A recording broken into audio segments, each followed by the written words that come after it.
ओम नमो नारायणाय।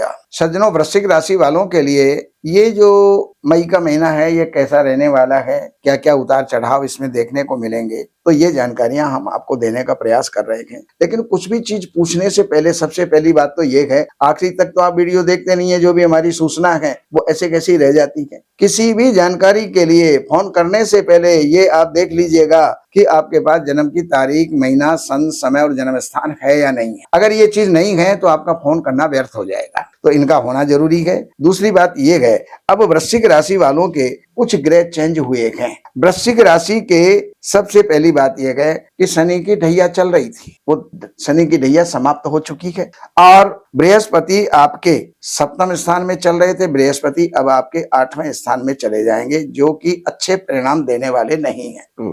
धन की वृद्धि करेंगे और प्रॉपर्टी की वृद्धि करेंगे, लेकिन स्वास्थ्य संबंधी कुछ ना कुछ दिक्कत आपको प्राप्त होती रहेगी। राहु जो है वो आपके पंचम स्थान में थे और वो अब 18 मई को आपके चतुर्थ स्थान में आ जाएंगे। कई प्रकार की अकारण अनायास कोई ना कोई चिंता जो है ये पैदा करते रहेंगे। प्रॉपर्टी संबंध भी कोई ना कोई विवाद जो है ये पैदा करेंगे। हर चीज के अंदर ये बाधक होंगे, तो आपको चाहिए राहु की शांति करवा देना, वो सबसे आवश्यक है। तो इससे आपकी बहुत सी समस्याओं का अंत हो जाएगा। और अब मैं आपको दैनिक राशिफल देने का प्रयास कर रहा हूं। 1 और 2 तारीख ये आपके स्वास्थ्य के लिए ठीक नहीं रहेंगी, तो कहीं भी आना जाना या कोई नया कार्य करना उसको जो है आप स्थगित करें, आगे बढ़ाएं। 3, 4, 5, 6, 7, 8, 9, 10 तारीख तक का जो समय है वो आपका बहुत बढ़िया है। इसमें कई रुके हुए कार्य आपके संपन्न होंगे। कई ऐसे भी कार्य होंगे जो आपको चमत्कृत कर देंगे कि ऐसा तो हमने सोचा भी नहीं था, जो काम परमात्मा ने हमारा करवा दिया। तो ये सारी बातें आपकी जो है होंगी।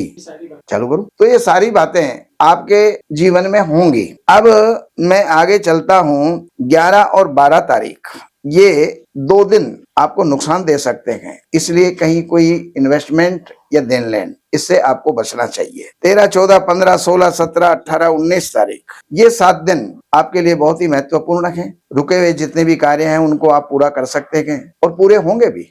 कई अवसर आपको प्राप्त होंगे और उन अवसरों को प्राप्त करके आपको लाभ उठाना चाहिए। और इसके अलावा 20-21 तारीख ये आपको थोड़ी चिंताजनक रहेगी। भगवान शिव का स्मरण करके इस समय को पार करें। 22, 23, 24 तारीख पढ़ने वालों के लिए बहुत अच्छा परिणाम देंगी। और 25, 26 तारीख में किसी के साथ आपका जो है कोई विवाद हो सकता है, तो अपने व्यवहार को मधुर बनाए रखें। 27, 28 तारीख इसमें साझेदारों के बीच, पति पत्नी के बीच, प्रेमी और प्रेयसी के बीच अच्छे संबंध इस समय पर रहेंगे। बाकी 29, 30 तारीख में स्वास्थ्य आपका ठीक नहीं रहेगा, इसलिए कहीं भी लंबी यात्रा की कोई योजना हो तो उसको स्थगित करें और भगवान शिव की आराधना करें। 31 तारीख आपके लिए यात्राप्रद है, अच्छा परिणाम देने वाली है, उसका लाभ आपको लेना चाहिए। तो ये जानकारियां मैंने आपको दी। बाकी जानकारियों के लिए इन नंबरों पर संपर्क करके कार्यालय से अपॉइंटमेंट लेकर, अगर आपके पास जन्म की तारीख, टाइम, समय और जन्म स्थान ये सब हैं तो आप संपर्क करके लाभ उठा सकते हैं। और अगर आपके पास ये चीज नहीं है